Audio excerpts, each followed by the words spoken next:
Shpesh ndodh kur sprovohesh me diçka, edhe ti mshelesh në dhomën tane, mshelesh në shtëpinë tane, vetmohesh me vetveten, edhe mendon se u ka bë kiameti, jo vetë u ka bë kiameti. Edhe para ti ka pas provum që ashtu sa dush, edhe në kohën e sodit ka provum sa dush, kështu që mos u bë kiameti. Domethënë mos e bën të madhe, mos e bën të madhe, edhe mos e prish ratin e jetës tonë për sprovën që i kje. Kjo ka me kapërci, vjen tjetra, ajo ka me kapërci, vjen tjetra, ajo ka me kapërci, vjen tjetra. Duhesh me jetu me një bindje se ti je më i fortë se sprova. Allahu këta shpesh herë të përdor. Allahu s'na ka kriju me na dënu.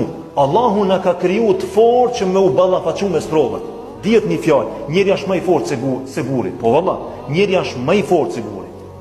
Njeri është më i fortë se guri. Se Allahu njeri ti ka qenë sprova. Se njeri është për një më i fortë se guri.